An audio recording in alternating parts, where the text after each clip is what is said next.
Today I'm going to share with you a very easy way to color grade your videos without using any plugins in Final Cut Pro 10. Welcome to my channel. My name is Juan Porta and I will be sharing with you Final Cut Pro 10 tutorials, gear reviews, and creative content. Let's jump into this tutorial. First, we're going to use the color correcting tools built into Final Cut Pro 10. This requires no plugins and is very easy. We have these two clips that we're going to work with, and they were shot in different cameras at different times. We're going to be using adjustment layers. I have two of them, a base correction and a look grade. Adjustment layers are objects that you drop on your timeline. We make all the edits to the adjustment layer, and then everything that's underneath will be affected. The next step is to open the color and effects workspace, and for that we're going to go to Window, Workspaces, and Color Effects.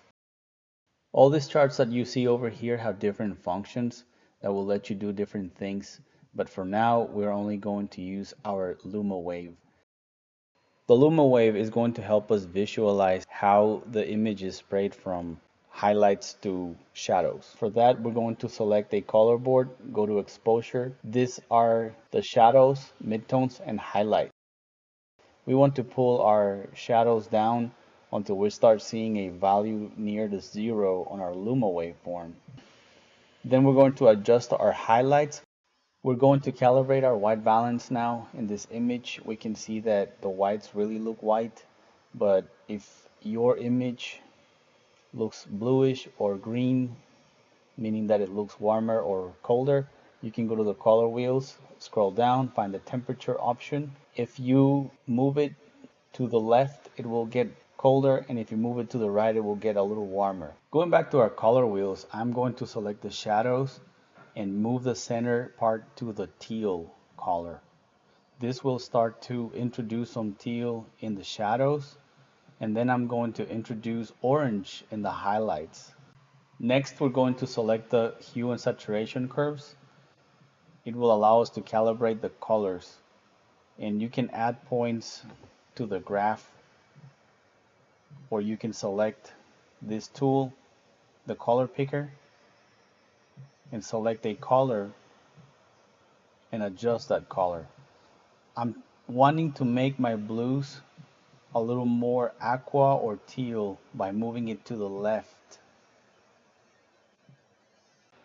Now we're going to add some orange to this rock.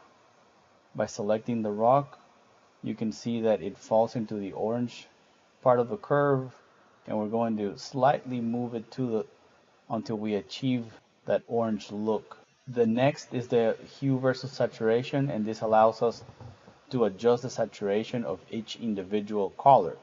Let's go back to that clip with the kids. All of these edits are being made to the look grade. So we have both of our adjustment layers. One where we adjusted white balance and exposure, and the other one where we added our style. This is with the color grading, and this is without the color grading. We drag this over all of our clips, and it will apply to everything that is underneath. I'm also not very happy with how the greens look, so we're going to pick the greens with the color picker, and we're going to reduce the saturation, and it's going to start to look a little better. With the hue versus Luma, we can reduce the brightness of each individual color. Now I'm happy with what my footage looks like. I'm going to select my preset now that I'm happy with what it looks like, selecting all of the effects I want on that preset so I can apply it later to other clips. Make sure you select color preset. Change the name to sample preset, and then save. I'm going to drag this next clip into my timeline and look for my sample preset. Go to Effect, Color Presets, All Effect, type Sample Preset, and there it is. Drag the sample preset into my clip, and now all of the effects that I did to the other clips are applied to this new clip. I can do minor adjustments such as exposure or other things, but I'm pretty happy with what it looks like.